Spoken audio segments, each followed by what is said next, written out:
हम एसआई भर्ती पर इन्वेस्टिगेशन कराएंगे, एसआईटी गठित करेंगे, जांच कराएंगे। इनको तो बोलने का कोई हक ही नहीं है। मुझे तो लगा ही नहीं कि आज बीजेपी के प्रवक्ता यहाँ आ पाएंगे डिबेट के अंदर। 1.5 साल से ऊपर हो गया लेकिन भर्ती रद्द नहीं कर रहे। 600 से ज्यादा फर्जी बता रहे थे। ये इनका दोगला रवैया है। 2023 आते आते इतना लंबा समय इन्होंने निकाल दिया कि इन्होंने पर कोई कार्रवाई नहीं की, कोई जांच नहीं की। आप कोई नौजवान कोई माफ नहीं करेंगे। 600 से ज्यादा थानेदार फर्जी है। तो ऐसा अगर मामला आता है तो इसमें भर्ती रद्द होती है। पूर्ववर्ती सरकार की तो कमी रही है। 2018 से लेके 22 तक जितने भी एग्जाम हुए सारे एग्जामों को रद्द किया गया। देश के युवाओं के साथ धोखा कर रहे साहब, ये बड़ी इनको बहुत बड़ा पाप लगेगा। केवल एसआई भर्ती ऐसी थी जिसको ना तो रद्द किया गया, ना उस पर जांच कराई गई। बाबूलाल कटारा जी की इन्वॉल्वमेंट आरपीएससी सदस्य सेकंड ग्रेड परीक्षा के पेपर लीक के मामले में होने के बाद भी इन्होंने कोई कार्रवाई नहीं। नकल माफियाओं के गले में नकेल कसने के लिए इस इन्वेस्टिगेशन का जारी रहना बहुत जरूरी है। सारे नेता जो कैबिनेट के अंदर अभी वर्तमान में मंत्री ये कह रहे थे कि ये 600 से ज्यादा अभ्यर्थी इसमें थानेदार फर्जी भर्ती हुए हैं। पेपर आउट हुआ है, पेपर सब्जी की तरह बिका है। अगर ये ऐसा ही भर्ती रद्द हो जाती है ये जेल जाएंगे। ये दोनों सरकारें मिलाजुली का खेल कर रही है। 600 फर्जी थानेदार चले गए तो किस तरह से लूट खसोट मचेगी। डबल इंजन की सरकार है, इनका कर्तव्य ज्यादा बनता है। तो जोगाराम जी पटेल उनकी पोती नकल करते हुए पकड़ी जाती है, ये उनपे कार्रवाई नहीं करते हैं। आज शर्मा नहीं चाहिए इन लोगों को। आज उसी की वकालत कर रहे हैं। आप पहुंच दिखाने लायक नहीं है। आपके मंत्री जी कहते थे मैं पद से इस्तीफा ले दूंगा, अब देंगे इस्तीफा। क्या क्या किसने गिरफ्तार किया बताइए। आप भूल गए सचिन पायलट ने रैली निकाली थी एसआई भर्ती पर लीक पर पेपर लीक। अरे यार सचिन पायलट जी ने क्या रैली निकाली? अब कहाँ सचिन पायलट की बात कर रहे हो आप कहाँ? अरे आप राजेंद्र राठौर जी को भूल गए क्या? आप राजेंद्र राठौर जी को भूल गए क्या? आप बताइए। आपके विपक्ष के नेता राजेंद्र राठौर जी को भूल गए? आप बंद को लेकर रैली निकाली थी अजमेर से जयपुर तक। नमस्कार, आप देख रहे हैं पंजाब केसरी राजस्थान और आपके साथ हूं मैं सौरभ दुबे। एसआई भर्ती को लेकर राजस्थान में बवाल थमने का नाम नहीं ले रहा। एक तरफ लाखों युवा फैसला चाहते हैं तो दूसरी तरफ तमाम राजनीतिक पार्टियां एक दूसरे पर आरोप प्रत्यारोप में लगी है। ऐसे में असली सवाल ये है कि क्या ये मामला सिर्फ सियासत तक सीमित रह गया है या वाकई युवाओं के भविष्य के साथ खिलवाड़ हो रहा है। इसे समझने के लिए आज हमारे साथ डिबेट में 3 अहम लोग शामिल हैं। भाजपा की तरफ से प्रवक्ता प्रीति शर्मा जी, कांग्रेस की तरफ से प्रवक्ता राजेश कटारा जी और आरएलपी प्रवक्ता मन्ना राम चौधरी जी। आप तीनों का सबसे पहले पंजाब केसरी राजस्थान में बहुत बहुत स्वागत है। पहला सवाल प्रीति जी, अंग्रेजी में एक कहावत है justice delayed is justice denied. क्या एसआई भर्ती मामले में भी यही हो रहा है? प्रीति जी। बिल्कुल नहीं, सरकार की तरफ से तो बिल्कुल नहीं हो रहा, क्योंकि 2023 में जब हमारी सरकार चुनकर आई थी तो जिस घोषणा पत्र के साथ हम आए थे कि हम एसआई भर्ती पर इन्वेस्टिगेशन कराएंगे, एसआईटी गठित करेंगे, जांच कराएंगे। और आपको पता होगा 2021 में जब ये पेपर लीक हुआ था तब से हम लोग विपक्ष में थे, तब भी हमने इस पर मुद्दा उठाया था और हम लगातार कह रहे थे एसआई भर्ती को रद्द करना चाहिए। लेकिन 2023 आते आते इतना लंबा समय इन्होंने निकाल दिया कि इन्होंने इस पर कोई कार्रवाई नहीं की, कोई जांच नहीं की। तो अब हमारा उद्देश्य ये है कि हम बच्चों के साथ न्याय करें, युवाओं के हित के लिए काम कर रहे हैं। क्योंकि जब 2021 में ये पेपर लीक हुआ था तो युवा बेरोजगार वो भी ये चाहते थे कि सीबीआई की जांच होनी चाहिए। आपको याद होगा सेकंड ग्रेड 2018 से लेके 22 तक जितने भी एग्जाम हुए सारे एग्जामों को रद्द किया गया, चाहे वो कांस्टेबल भर्ती हो, चाहे वो जेईएन भर्ती हो, चाहे वो सेकंड ग्रेड भर्ती परीक्षा हो, उनको रद्द करके दोबारा एग्जाम कराए गए। केवल एसआई भर्ती ऐसी थी जिसको ना तो रद्द किया गया ना उस पर जांच कराई गई।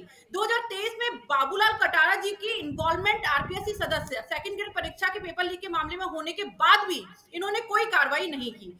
लेकिन अब जब 2023 में हमारी सरकार आने के बाद हमने एसआईटी गठित की, जांच करना शुरू किया, हमने समिति बनाई, हमारे पास एसओजीज के सबके ओपिनियन आए, प्रारंभिक स्तर पर ओपिनियन आए थे कि पेपर को रद्द करना चाहिए, हम लोग सेग्रीगेट नहीं कर सकते। लेकिन अभी जो हलफनामा पेश हुआ, लगातार जांच के बाद जिस तरीके से गिरफ्तारियां कंटिन्यू चल रही हैं, उन गिरफ्तारियों से ये बिल्कुल निश्चित हो जाता है कि नकल माफियाओं के गले में नकेल कसने के लिए इस इन्वेस्टिगेशन का जारी रहना बहुत जरूरी है।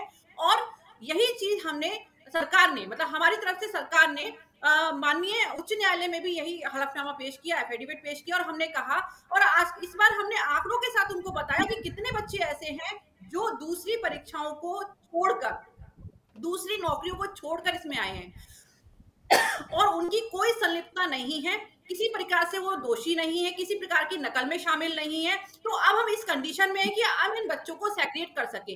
और क्योंकि समिति का ये ओपिनियन है, सुमिति का ओपिनियन है कि जो जिस तरीके से इन्वेस्टिगेशन लगातार चल रही है, प्रोग्रेस रिपोर्ट जो पेश की गई है आप लोग के साथ में माननीय उच्च न्यायालय के अंदर, उस प्रोग्रेस रिपोर्ट के बाद समिति ने ये कहा, उनका कथन ये है कि बजाय इस स्तर पर परीक्षा को रद्द करने के, इन्वेस्टिगेशन क्योंकि जारी है, लगातार गिरफ्तारियां चल रही हैं और 500 से 600 लोगों के इन्वॉल्वमेंट होने का इसमें संभावना थी और अभी भी है। इसमें से केवल 60 गिरफ्तार हुई है और अभी भी और गिरफ्तारियां होना बाकी है। तो लगातार गिरफ्तारियां होने की वजह से अभी प्रीमेच्योर होगा अगर हम इसको रद्द करते हैं। तो इसको रद्द ना करके आप दोबारा से एक विज्ञप्ति जारी कीजिए और उन बच्चों को प्राथमिकता दीजिए जिनको पीड़ित हैं, जिनको न्याय मिलना चाहिए, जिनके साथ जस्टिस नहीं हुआ। और सौरभ जी, ये फैक्ट है कि अगर 2021 में परीक्षा रद्द होती तो शायद उन बच्चों को नुकसान नहीं होता जो मेहनत से पास हुए। और 2000 और ना वो नकलची, देखिए 2023 में आप 25 में जाके अगर हम इसको रद्द करते हैं तो उन बच्चों के साथ डेफिनेटली जो दूसरी नौकरियां, दूसरे राज्यों से नौकरियां छोड़ के आए हैं, दूसरे जिलों से नौकरियां छोड़ के आए हैं, दूसरे महकमे से नौकरियां छोड़ के आए हैं, उनके साथ अन्याय होगा। और यही बात ना केवल जो बच्चे पास हुए थे मेहनत करके, उनकी तरफ से माथुर साहब थे वहां पर सीनियर अधिवक्ता, और उन्होंने ये बिल्कुल कहा कि अगर भर्ती निकाल दी है, उसको अप्रूवल दे दिया गया है, तो डेफिनेटली ये अब ठीक है प्रीति जी, आपने जितने भी आरोप प्रत्यक्ष अप्रत्यक्ष तौर पे जिस पर भी लगाए हैं, पूर्व सत्ता के सरकार पर लगाए हैं, उनका प्रतिनिधित्व करने के लिए हमारे साथ मन्ना राम चौधरी आरएलपी प्रवक्ता भी मौजूद है। मन्ना राम जी, अगर आपको मेरी आवाज आ रही है तो आप देख सकते हैं कि लगातार कांग्रेस बीजेपी द्वारा आरोप प्रत्यारोप की राजनीति के साथ साथ जो छात्रों के भविष्य को लेकर भी चर्चा लगातार तेज है, लेकिन आपकी पार्टी द्वारा काफी ज्यादा मुखर रूप से इस पूरे आंदोलन में समाहित हुआ गया है, शामिल किया गया है और छात्रों की आवाज को बार बार बुलंद करने का दावा भी किया जा रहा है। आप इस पूरी प्रतिक्रिया को, इस पूरे मुद्दे को किस तरीके से देख रहे हैं, स्पष्ट शब्दों में बताएं प्लीज। देखिए सौरभ, माना राम है मेरा नाम, मन्ना राम नहीं, माना राम। सौरभ सर, आपको मैं बताऊं, 2021 में कांग्रेस की गवर्नमेंट थी, तब बीजेपी के सारे नेता राजेंद्र राठौड़ जी से लेके सतीश पूनिया जी का तो पैर भी फ्रैक्चर हो गया था, पुलिस वालों ने धक्का मारा था, बैरियर पे चढ़ गए थे, प्रदर्शन कर रहे थे कि ऐसा भर्ती रद्द होनी चाहिए। और आप देखिए इनके सारे नेता जो कैबिनेट के अंदर अभी वर्तमान में मंत्री ये कह रहे थे कि ये 600 से ज्यादा अभ्यर्थी इसमें थानेदार फर्जी भर्ती हुए हैं, पेपर आउट हुआ है, पेपर सब्जी की तरह बिका है, लोगों के पास सब्जी और जो टेम्पो चलाते हैं उसके पास भी ये पेपर पहुंचा है। और आप देखिए, जब धर्म की बात करने वाले लोग और संस्कृति की बात करने वाले लोग, भारत देश को बचाने वाले लोग आज सत्ता में आते ही बदल गए। और ये अब क्या कह रहे हैं, 1.5 साल से ऊपर हो गया लेकिन भर्ती रद्द नहीं कर रहे, 600 से ज्यादा फर्जी बता रहे थे। ये इनका दोगला रवैया है। आप बताइए, अगर देश नहीं बचेगा तो धर्म कहां से बचेगा? और जब देश कैसे बचेगा? अगर फर्जी थानेदार थाने में जाएंगे तो आपको सौरभ जी पता है क्या क्या करेंगे वो? न्याय कभी नहीं होगा और देश में न्याय होगा नहीं होगा, अन्याय के रास्ते पर देश चलेगा, प्रदेश चलेगा, तो फिर धर्म कैसे बचेगा? बातें करने से कुछ नहीं होता। ये कह रहे हैं हम उनको जेल में डाल रहे हैं, जेल में डालने की जरूरत कहाँ है जब 600 से ज्यादा आपकी जो एसओजी है वो कह चुकी है कि 600 से ज्यादा 859 में 600 से ज्यादा थानेदार फर्जी है। तो ऐसा अगर मामला आता है तो इसमें भर्ती रद्द होती है, लेकिन अपने वादे से मुकर गए। और मैं ये भी कहना चाहता हूं कि ये बड़ा दुर्भाग्य, आप देखिए देश की जनता भोली है। अंग्रेजों के टाइम भी कहीं ना कहीं देश के लोगों की कमी रही होगी, इसी वजह से भारत देश गुलाम रहा। आप बताइए कि जनता भूल जाती है अपने काम में व्यस्त। एक बात समझना चाह रहा हूँ मनाराम जी, मैं एक बात समझना चाह रहा हूँ आपसे। आपने लगातार बोला कि 1.5 साल से सरकार सत्ता में है, इसके बावजूद नहीं किया जा रहा, लेकिन जिस सरकार के बारे में आप बात कर रहे हैं प्रत्यक्ष अप्रत्यक्ष तौर पे, उसका यह भी दावा है कि अगर पूर्ववर्ती सरकार द्वारा समय पे कार्रवाई की जाती तो आज ये स्थिति नहीं होती। इस स्थिति पे आप कितना सहमत है? क्या पूर्ववर्ती सरकार भी इसके लिए जिम्मेदार है मनाराम जी? जी बिल्कुल, 100%। देखिए इनके कार्यकाल में अगर पेपर ऐसे नहीं बिकता, 5 लाख 7 लाख 10 लाख रुपए में पेपर नहीं बिकता, ये तो बड़ी सही बात है। इन्होंने सही बात कही कि पूर्ववर्ती सरकार की तो कमी रही है।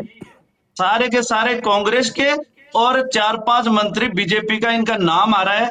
अगर ये ऐसा भर्ती रद्द हो जाती है, ये जेल जाएंगे, लेकिन ये भर्ती रद्द नहीं कर रही। दोनों सरकार जिम्मेदार है। प्रदेश सुनिए सौरभ सर, मेरे को 30 सेकंड और दीजिए। ये दोनों सरकारें मिलाजुली का खेल कर रही है। खेल करके ये आम विद्यार्थी के साथ, जो गरीब माँ का बेटा, किसान का बेटा यहाँ आकर पढ़ाई करता है, बड़ी मुश्किलों से कैसे गरीबी को गरीब ही समझ सकता है सौरभ जी। अमीर आदमी कभी गरीबी को नहीं समझ सकता। और दुर्भाग्य है उनके साथ नाइंसाफी कर रहे हैं। फर्जी थानेदार, अगर 600 फर्जी थानेदार चले गए तो किस तरह से लूट खसोट मचेगी, ये दोनों सरकारों को सोचना चाहिए था। लेकिन मैं ये कहता हूं कि मोदी जी और डबल इंजन की सरकार है, इनका कर्तव्य ज्यादा बनता है मोदी जी पे और बीजेपी पे। कहीं ना कहीं देश के लोगों का कहीं ना कहीं ज्यादा भरोसा था। इनका कर्तव्य बनता था कि इस भर्ती को रद्द करके एक संदेश दे कि हम वही ईमानदार लोग हैं, धर्म की रक्षा भी करेंगे, देश की रक्षा भी करेंगे, और जो फर्जी लोग हैं उनको कतई स्वीकार नहीं करेंगे। बीजेपी के कुछ नेताओं का हल्का सा जिक्र किया। मैं दोनों पार्टियों के प्रतिनिधि हमारे साथ है, आपकी बात भी सुन रहे हैं, आपकी आवाज़ सुन पा रहे हैं। मैं उनके सामने ये कबूलनामा आपसे चाहता हूं कि वो कौन है जिनके बारे में आप बात करना चाह रहे हो, और आप बस उनका नाम लिए बिना उस पर जो जिस तरह की टिप्पणी आप कर रहे हैं उनका नाम आप बताइए स्पष्ट रूप से, ताकि मैं इसके आगे के सवाल पूछ पाऊँ।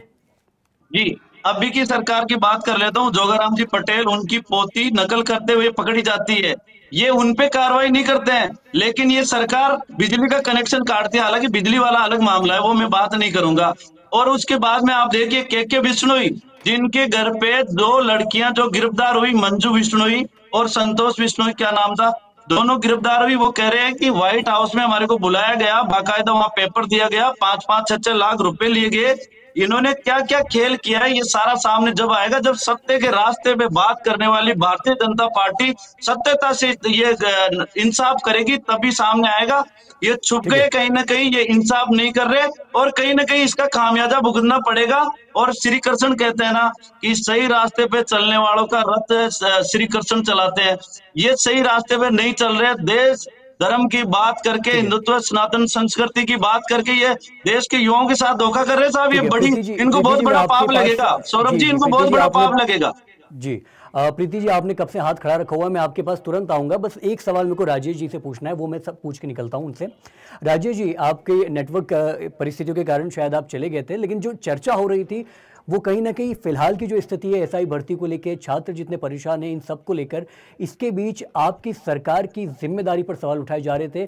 न सिर्फ आरएपीएल द्वारा बल्कि भाजपा द्वारा भी लगातार कहा जा रहा था कि अगर आपने तय वक्त पर कार्रवाई की होती तो छात्र आज जितनी परेशानियों से जूझ रहे वो नहीं होता।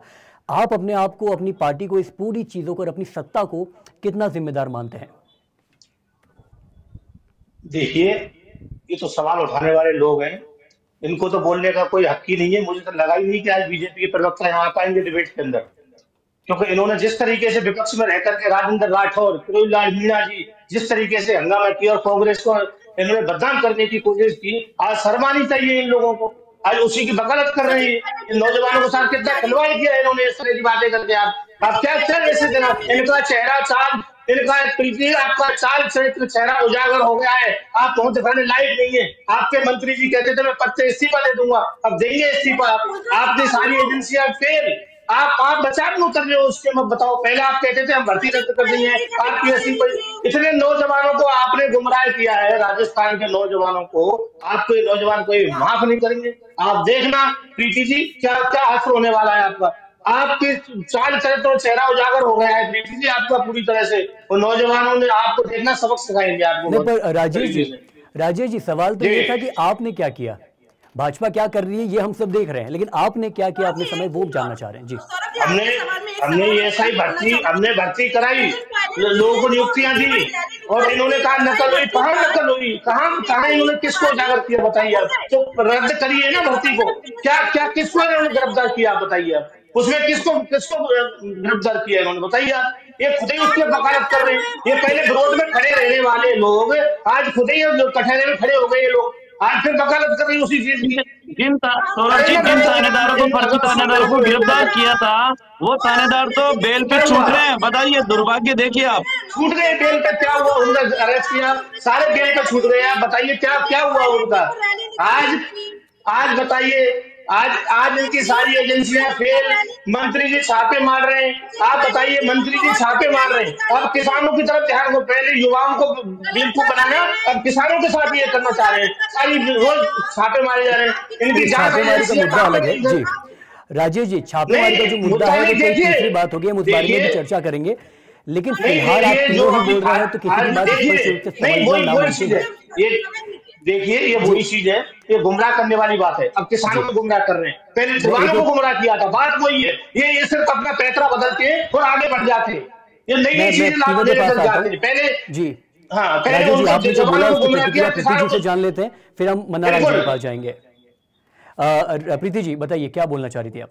सौरभ जी, राजेश जी कह रहे हैं कि हमारे मंत्रियों ने विपक्ष में रह के हमें इनको बदनाम करने की कोशिश की, तो हमारे मंत्री तो विपक्ष में रह के एसआई भर्ती पर हमेशा कहते रहे कि रद्द करनी चाहिए।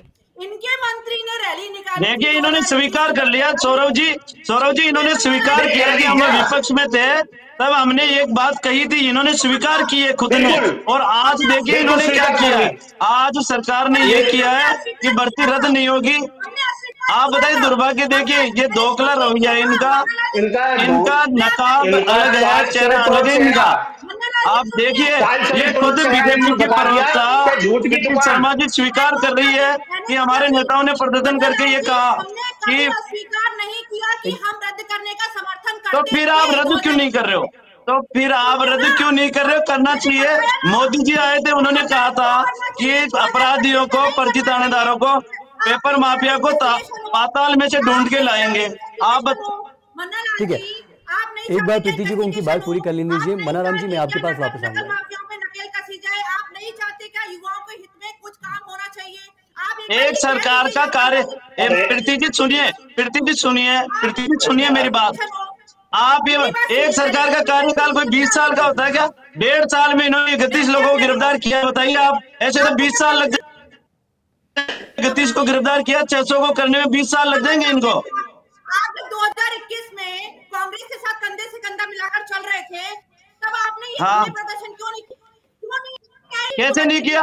हमने तो पेपर लीक पे विधानसभा का घेराव किया था, हमने मुख्यमंत्री आवास का घेराव किया था।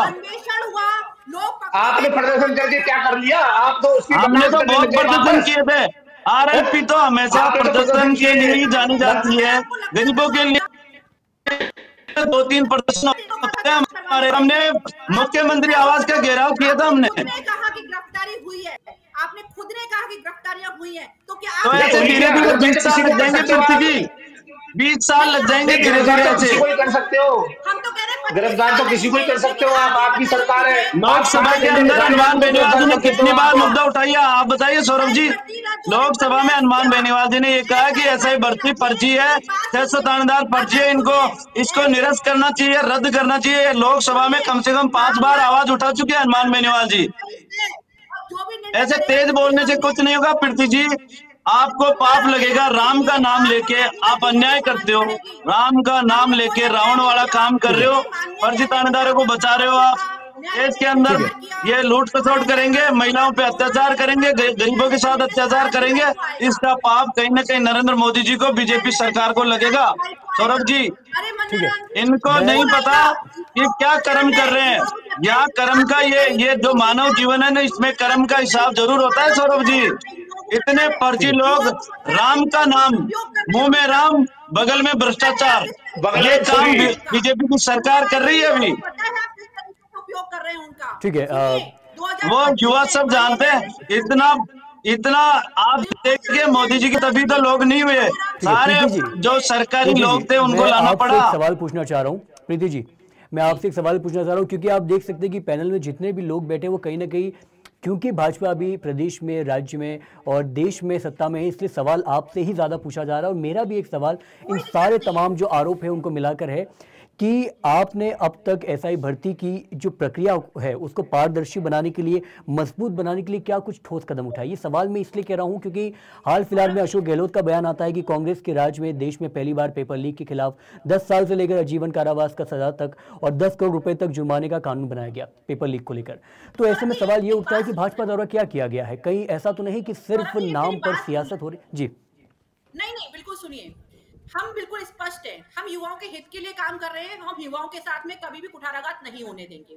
इसीलिए हमने एसआईटी गठित की, जांच शुरू की और वो जांच अभी भी जारी है। और आप देखिए जांच की प्रोग्रेस रिपोर्ट माननीय न्यायालय के सामने पेश की गई है और न्यायालय ने उसको स्वीकार किया है, आंकड़ों के साथ पेश की गई है, तभी न्यायालय ने उसको स्वीकार किया।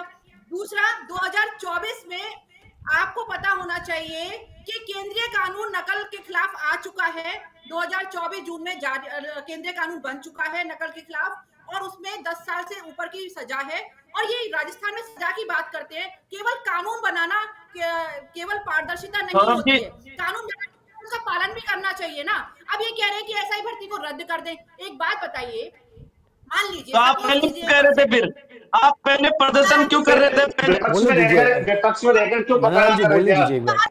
इसका मतलब झूठ बोल रहे थे आप झूठ बोल रहे थे, युवाओं को गुमराह कर, आप प्रदेश को गुमराह कर रहे थे ये।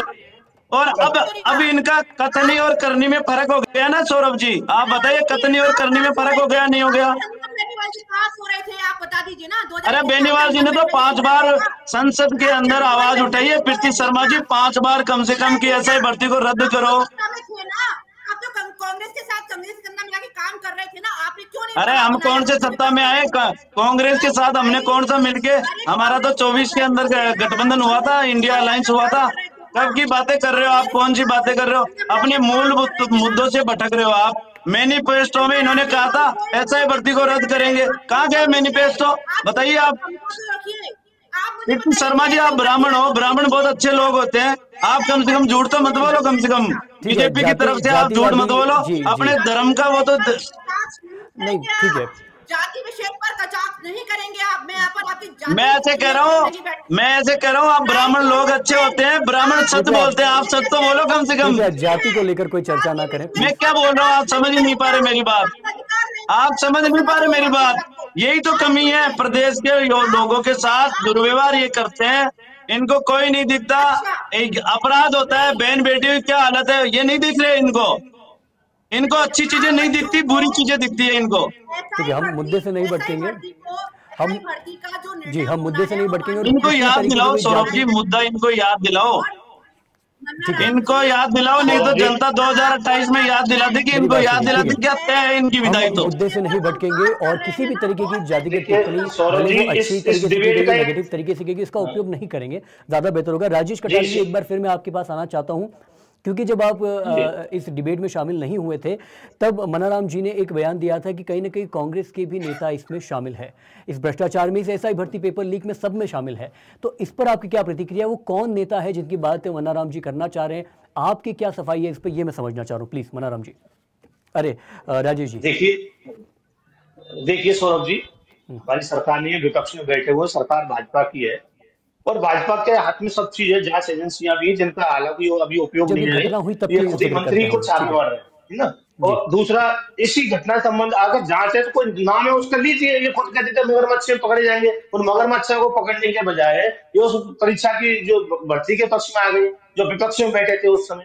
इनकी करनी और कथनी में बहुत फर्क है। जिस तरह से नौजवानों को साथ में विश्वासघात किया है, इनका चाल चरित्र और चेहरा देख रहे हैं। लॉ एंड ऑर्डर की धज्जियां उड़ी हुई हैं, पानी बिजली की समस्या कितनी खराब है, आपने पता रोडों की क्या स्थिति है, उसमें कोई बात नहीं कर रहे। और आज इतना बड़ा, आज आप बताओ, राजस्थान के युवा बेचारे भटक रहे हैं दर दर। पहले तो केंद्र सरकार साथ में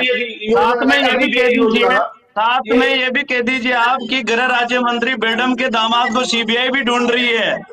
भाई साहब आप साथ में ये भी इनको वो गृह राज्य मंत्री जी के दामाद को सीबीआई ढूंढ रही है, और क्या स्थितियां हो रही हैं आप बताइए। लेकिन राजीव जी, सामंजस्य नहीं है सरकार के कई सवाल इतना है कि कांग्रेस की क्या भूमिका रही, क्योंकि मनाराम जी ने ही, जिनके साथ आप एक स्वर में बात करने का कोशिश कर रहे हैं, उन्होंने ही बोला है कि कांग्रेस के नेता शामिल है इसमें। तो इस पर मेरा सवाल मुख्य ये था। देखिए सौरभ जी, बोलने का राज्य को अधिकार हो सकता है उनको, कहीं उसकी अब बोल रहे हैं तो प्रीति जी को जांच करानी चाहिए। बोल रही है, अगर उनको कहीं लग रहा है, किसी को कोई डाउट है, बीजेपी को पहले डाउट था और डाउट अब सच में बदल गया, उसी बात पर करनी उस जगह आ गए। आज मन्नाराम जी ने बोला तो जांच करिए ना, प्रीति जी क्यों नहीं जांच कर रही है, क्यों नहीं सीबीआई देती है तुरंत जांच करवाइए ना, सरकार को बोल के जांच करवा के कांग्रेस के नेताओं को जेल में डालो। 1.5 साल किसने क्योंकि कांग्रेस के साथ साथ बीजेपी के नेता भी जेल जाएंगे, इनको ये डर है। आप बताइए, मुझे लग रहा है सौरभ जी कहीं इसमें बीजेपी के नेताओं का तो हाथ नहीं है, इसलिए बड़ी जरूरत नहीं। बिल्कुल सही बात है, 3-4 बीजेपी के कैबिनेट के मंत्री जेल जाएंगे, नहीं हो रहा है। पिक्चर ही बदलने वाली है, ये रद्द करके बताएं इसकी पिक्चर ना बदल जाए तो आप सुनिए, सौरभ जी राम बड़ा नाराज होगा इनसे, राम बड़ा नाराज होगा बीजेपी वालों से। वो सब देख रहा है। राम बड़ा नाराज होगा जिसके नाम पे ये राजनीति करते हैं। राम जी बहुत ज्यादा नाराज है इनसे। मुझे ऐसा लगता है आज आपस में सामंजस्य नहीं है। आदि सरकार चाहती है पैसे रद्द हो, कई प्रीति जी मंत्री जी तो आपके इस्तीफा जो देने तक की बात कर चुके हैं। जी अब मुझे लग प्रीति रहा जी है आपका जो राजेश जी और मनाराम जी आपका जो डिजिटल अलायंस हो गया यहाँ डिबेट में, उसको लेके कुछ टिप्पणी करना चाह रही है मेरे हिसाब से। क्या बोल रही है प्रीति जी, बताइए। नहीं, मैं तो ये कह रहा हूँ, मैं तो कांग्रेस को भी जिम्मेदार ठहरा रहा हूँ कि कांग्रेस अगर ऐसा ही भर्ती को रद्द कर देती आज ये दिन नहीं देखने पड़ते। सौरभ जी ये बात मैं कह रहा हूँ, मेरा कोई अलायंस नहीं हुआ है। जी प्रीति देखिए जी बताइए। कांग्रेस रद्द इसलिए नहीं करती थी। कांग्रेस ने कहा बिल्कुल सही परीक्षा हुई है, अगर गलत है तो बीजेपी रद्द कर दे। इसमें गर्भवती पार्टी बीजेपी हमारी तो रद्द करिए ना। अगर इसी तरह का कहीं लग रहा है कांग्रेस ने किया है तो रद्द करिए और मगरमच्छों को पकड़िए। जिन मगरमच्छों की आप प्रीति बात करते थे वो कहाँ है? वो मगरमच्छ आपके बताइए। मुझे लग रहा है वो मगरमच्छ कहीं आपके अंदर के छुपे हुए नहीं है। वो मगरमच्छ कहीं आपके अंदर ही छुपे हुए नहीं है प्रीति जी। आप भूल गए सचिन पायलट जी ने रैली निकाली थी एसआई भर्ती पर, लीक पर, पेपर लीक को। अरे यार सचिन पायलट जी ने क्या रैली निकाली? अब कहाँ सचिन पायलट जी बात कर रहे हो आप कहाँ? अरे आप राजेंद्र राठौर जी को भूल गए क्या? आप राजेंद्र राठौर जी को भूल गए क्या? आप बताइए, आपके विपक्ष के नेता राजेंद्र सचिन राठौर जी को पायलट भूल जी ने गए? आपेक्षी बंद को लेकर रैली निकाली थी अजमेर से जयपुर तक। बिल्कुल। अब तो आप सरकार में हो। आप बताइए, आप विधानसभा में जैसे बोलते थे, रैलियां निकालते थे, बड़े बड़े दावे करते थे, बड़े बड़े धरने प्रदर्शन करते थे, आपके विपक्ष के नेता आज क्यों छुपे?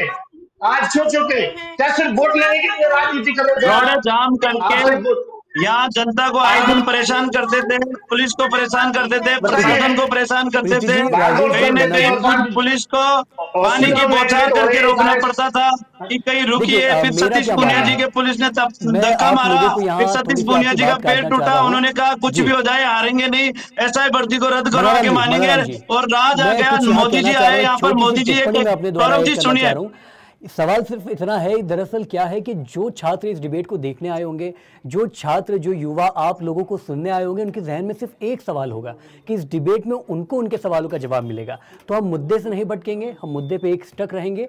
और आखिरी सवाल जो मेरा सिर्फ इतना है, जो लोग जानने के लिए उत्सुक हैं कि आखिर छात्रों को एसआई भर्ती पर 100% फैसला कब मिलेगा। प्रीति जी, सबसे अहम सवाल ये आपसे पूछना बनता है क्योंकि आप सत्ता में हैं, आप देश की सत्ता में, प्रदेश की सत्ता में।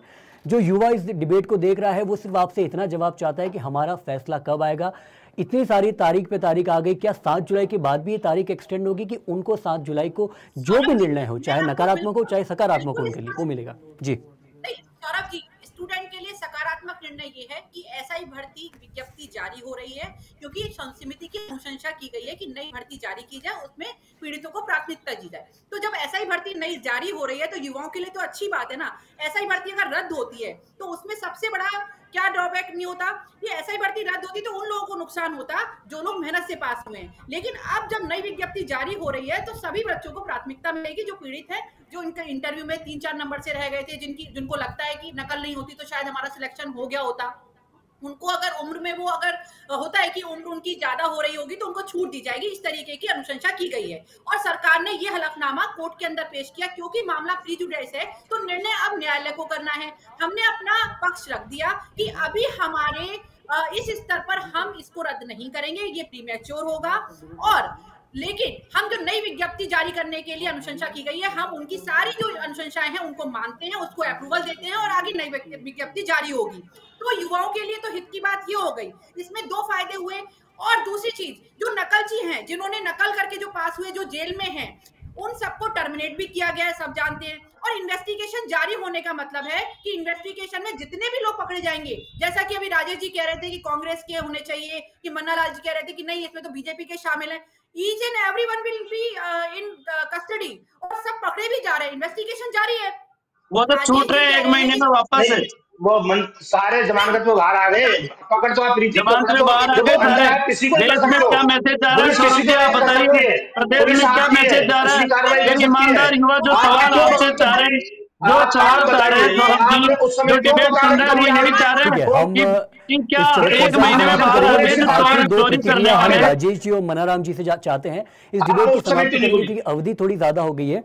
राजेश जी, मैं जानना चाहता हूं कि अगर आपको ऐसा संभावित लगता है कि भाजपा सरकार छात्रों के साथ न्याय नहीं कर पाएगी तो आपकी रणनीति क्या होगी आगे की? बस मैं इतना समझना चाह रहा हूं आपसे संक्षिप्त में। जी देखिए, रणनीति तो यहाँ के किसानों की होगी, युवाओं की होगी, महिलाओं की होगी। जिस तरह से अत्याचार कर रहे हैं, जिस तरह से हर आदमी आज पीड़ित है और झूठे वादे करके सत्ता में आए, जरा रिकॉर्ड देख इनका लेना, साथ दिया। 1.5 साल में आज तुमने आज वो क्या किया आज था, वो हमने खून के क्या आंसू किया रो है, रहे हैं। रजनीश जी? आज वो खून के आंसू रो रहे हैं सौरभ जी। राजेश जी आज जरा वो लोग रिकॉर्ड खून देख के आंसू रो लीजिएगा। रहे हैं राजस्थान के अंदर। वो देख रहे हैं कैसे झूठे और निकम्मों को हमने वोट दे दिया और वो पछता रहे हैं।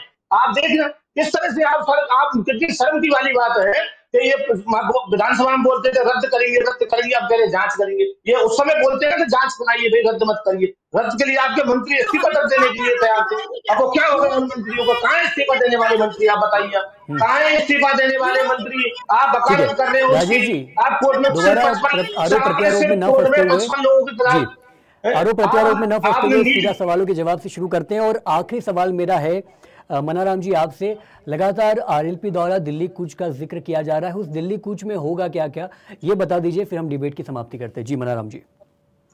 जी देखिए, हमारा मकसद है गरीब आदमी को, पीड़ित आदमी को न्याय के साथ अन्याय हुआ है और हम यहाँ भजनलाल जी नहीं सुन रहे। 70 दिन से हम यहाँ बैठे हैं, शहीद स्मारक के ऊपर बैठा है। आप बताइए, सबसे बड़ा आंदोलन इन्होंने किया।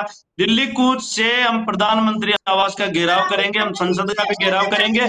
सुनिए प्रीति जी, सुनिए, मेरे से सवाल है ना, आप बीच में क्यों बोल रहे ये हो?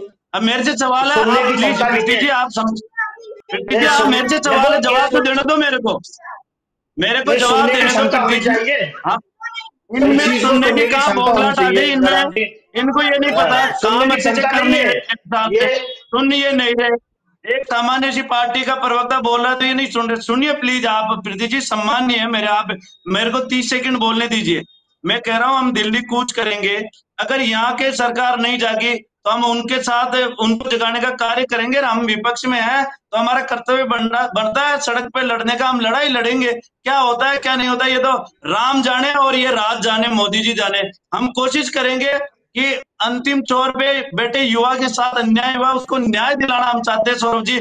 जो ठीक है, फर्जी थानेदार ये देश को लूटेंगे, प्रदेश को, हम इनको रोकना चाहते हैं। हमारा मकसद यही है ठीक सौरभ है, जी। तो इसीलिए ठीक हम है, दिल्ली कूच का भी हमारा यही मकसद है। अभी चुनाव में तो अभी 3 साल 3.5 साल पड़े हैं सौरभ जी। हमें इस मुद्दे से कोई वोट नहीं देगा, भूल जाएंगे इस मुद्दे को तो राजस्थान प्रदेश के युवा लोग, किसान, ठीक है, गरीब मजदूर है, ये इतना याद नहीं रखते।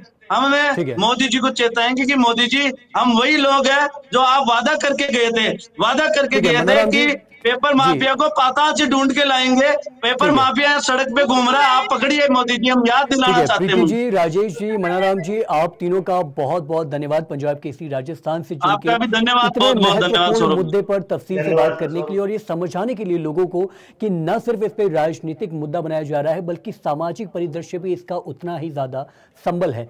मैं उम्मीद करता हूं कि जो दर्शक, जो जनता, जो युवा और जो छात्र इस डिबेट को सुन रहे होंगे उनके तमाम जो भी सवाल है वो हमारे द्वारा पूछे गए होंगे। और हमारे जो पैनलिस्ट हमारे साथ जुड़े थे, प्रीति शर्मा जी, राजेश कटारा जी और मनाराम जी द्वारा, उनको तमाम उनके जो जवाब है वो उनको तफसील अंदाज में मिल गए होंगे। बाकी पंजाब केसरी राजस्थान न सिर्फ इस मुद्दे को बल्कि प्रदेश भर के तमाम छोटे बड़े मुद्दों को यूं ही प्रखरता के साथ, प्रमुखता के साथ उठा रहा है। देखते रहिए पंजाब केसरी राजस्थान। नमस्कार।